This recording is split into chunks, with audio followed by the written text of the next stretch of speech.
Hi hello నమస్తే welcome to our channel. నేను మీ చార్మి.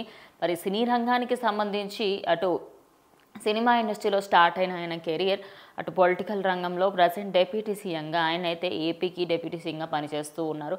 ఇక ఆయన బర్త్డే సందర్భంగా ప్రతి ఒక్కరు ఆయనకు విషెస్ చెప్తున్న క్రమంలో చిరంజీవి గారు చెప్పిన విషెస్ అయితే అందరినీ కూడా ఆకట్టుకున్నాయి అనుకోవచ్చు. ఎందుకంటే ఆయన కొత్త విధంగా అంటే ప్రతి సంవత్సరం జరిగే పుట్టినరోజు కంటే ఈ ఇయర్ ఎందుకు స్పెషల్ అనేది క్లియర్గా చెప్పడం జరిగింది. అయితే కళ్యాణ్ బాబు, ప్రతి సంవత్సరం నీకు పుట్టినరోజు వస్తూ ఉంటుంది, కానీ ఈ పుట్టినరోజు మరీ ప్రత్యేకం.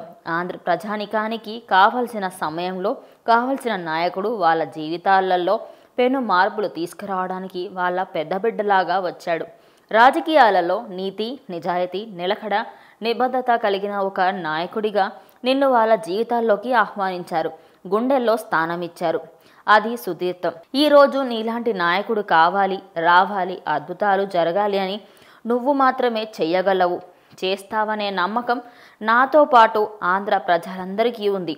పుట్టినరోజు శుభాకాంక్షలు, దీర్ఘాయుష్మాన్ భవ, #పవన్ కళ్యాణ్ అంటూ ఆయన పెట్టిన ఈ ట్వీట్, అదేవిధంగా ఈ పోస్టర్ అయితే మొత్తం సోషల్ మీడియా అంతా హల్చల్గా మారింది అనుకోవచ్చు. ఎందుకంటే అటు ఆల్రెడీ ఎంతోమంది చెప్పినప్పటికీ కూడా చిరంజీవి ఏం చెప్తారా ఏంటి అంటే ఆయన దేని గురించి అయినా కూడా కొంచెం క్లుప్తంగా వివరించి చెప్తూ ఉంటారు. అసలు ఆయన ఈ ఇయర్ బర్త్డే ఎందుకు స్పెషల్, ఆయన డిప్యూటీ సీఎంగా ఫస్ట్ టైం చేసుకోవడం, అదేవిధంగా ప్రజలు ఆయన నమ్మి ఆయనకి ఓటేసి భారీ మెజారిటీతో గెలిపించడం, ఇవన్నీ అవ్వడమే బిగ్గెస్ట్ థింగ్. కాబట్టి ఈసారి నీ పుట్టినరోజు కొంచెం డిఫరెంట్ అని, అదేవిధంగా ఇలాంటివి ఎన్నో జరుపుకోవాలని, మరియు నాయకుడికి ఉండాల్సిన అన్ని క్వాలిటీస్ నీకు ఉన్నాయని, అదేవిధంగా ఆంధ్రప్రదేశ్ ప్రజలందరికీ కూడా నువ్వు న్యాయం చేస్తావని, వాళ్ళకి అండగా ఉంటావని కోరుకుంటున్నాను. హ్యాపీ బర్త్డే అంటూ ఆయన చెప్పిన ఇది మాత్రం సోషల్ మీడియాలో ట్రెండింగ్గా మారింది.